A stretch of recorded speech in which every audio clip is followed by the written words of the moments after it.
that her body was found near Toronto's downtown waterfront, a place that she liked and often visited.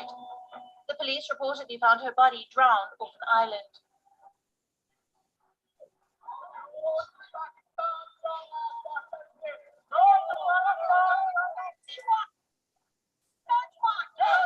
Toronto police have not treated her death as suspicious, though there were allegations by her supporters that she was killed. Though Canadian police acknowledged the concerns around Baloch's death, they stated that they had found no evidence of foul play and concluded that her death was non-criminal. If you haven't checked your car insurance rates recently, you're probably overpaying. All right, so this is my insurance coverage that I used to have. 100,000, 300,000 coverage. Canadian Prime Minister Justin Trudeau has remained silent on the issue. But Chris Alexander, the former Canadian Minister of Immigration, Refugees and Citizenship, stated in a tweet, and we quote, "All of us who knew Karima see the circumstances of her death as deeply suspicious. We must leave no stone unturned in uncovering and confronting the reality of what happened to her." In Balochistan, every day people disappear. Every day. People without a name, people without a face. The only people caring for them are their relatives. Karima is the last one of a totally new phenomena. The disappearing and the killing and the threatening of Baloch dissidents and Pakistani dissidents in general abroad. Before it was Sajid Hussein, the modalities are very similar. Both disappeared, both have been found in a stream of water. Both cases have not been enough to investigate by the government of Sweden or by the government of Canada. Looking at all these statements, narratives, incidents, that there is someone behind of all these activities, and for us, we are sure that that's Pakistan, and that's that hand they have openly threatened us. Karima Baloch's body was brought home and laid to rest in the village of Tump in Balochistan under tight security. Only her immediate family were allowed to attend her funeral. Her supporters claimed that Pakistani troops had sealed off the village and prevented them from attending her burial. Karima Baloch को बहुत बड़ा अफसोस का बात है। कभी वो दिन भी आएगा कि जब आजाद होंगे हम, कि अपनी ही कभी होगी कि अपना आत्मा होगा। शहीदों के मज़ारों पर लगेंगे हर बरस मेले, वतन से मरने वालों का यही नामो निशान होगा। The Baloch National Movement has announced 40 days of mourning for the activist. Karima Baloch's husband, Hamal Haidar, and brother Samir Merab have been demanding an investigation, pointing out she had been receiving death threats. So who could have killed her? Her death has brought into focus both the ongoing separatist struggle in Balochistan and the crackdown on dissent in Pakistan.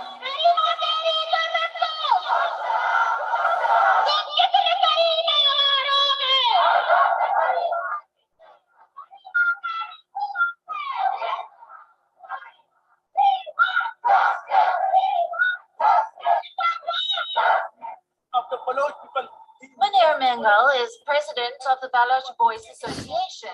He was abducted by the Pakistani army in 2006 and tortured for 2 years. Munir managed to escape to France, where he has been living in exile since 2008. He has been raising awareness about the Balochistan conflict at various global platforms, including the United Nations.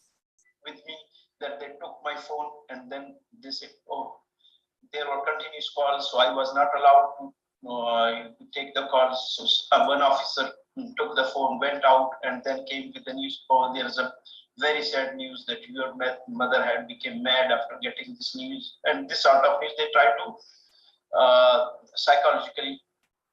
Then later on they use some sort of physical punishment, and then inhumane punishments like trying me to abuse a Baloch female teacher. She was also held incommunicado. Zarina Mari, she was a Baloch teacher. She was kidnapped with her, you can say, small kid, and they tried me to abuse her sexually. So this is some sort of sexual, immoral, and inhumane treatment. And then another day they took me that now we have received 12 death warrants from the GHQ, so we are driving to the spot where we have to kill you.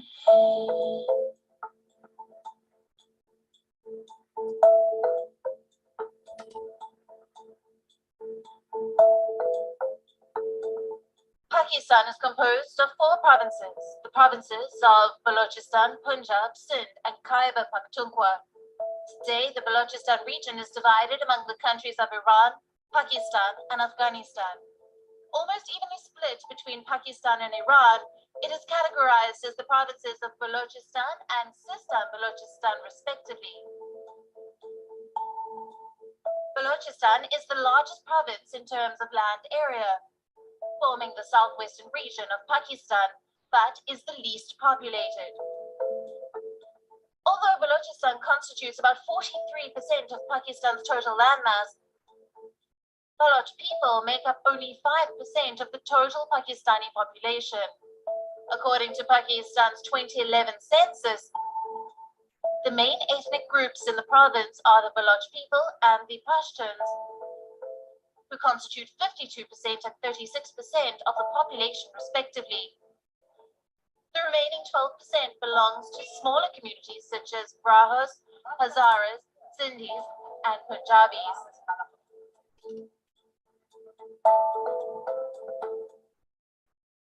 Balochis are Sunni Muslims and speak Balochi, a northwestern Iranian language. Balochistan is immensely rich in natural resources, including oil, gas, copper, and gold. Pakistan is heavily dependent on the natural resources available in the Balochistan region.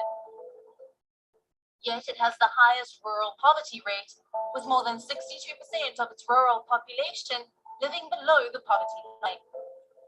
The vast majority of its population lives in poor housing conditions, with little or no access to education,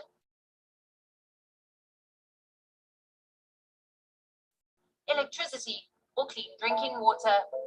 The conditions are deplorable. Balochistan is the richest region in Pakistan. His population is the poorest in the country.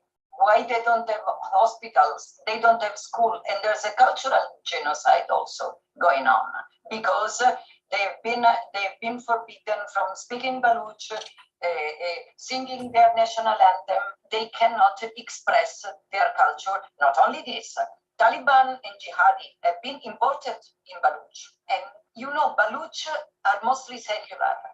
No Baloch woman would wear a hijab, but they are trying to force these things on them. This is for culture. And then there's the political thing. They have no hospitals, they have no schools. The Baloch view their fight as one against this apathy and repression. Balochistan has witnessed regular insurgencies since Pakistan annexed the autonomous Baloch state of Kalat in 1948. The insurgency started right after the Khan of Kalat was forced to sign the Instrument of Accession in 1948. It has broadly occurred in 5 different periods. The Pakistan government has waged military campaigns against Baloch insurgencies in 1948, 1958 to 1959, 1962 to 1963, and 1973 to 1977. Though the insurgencies were crushed with a heavy hand, they left scars which may never heal. The most recent conflict began in the early 2000s and is still active, making it the longest and the most violent one.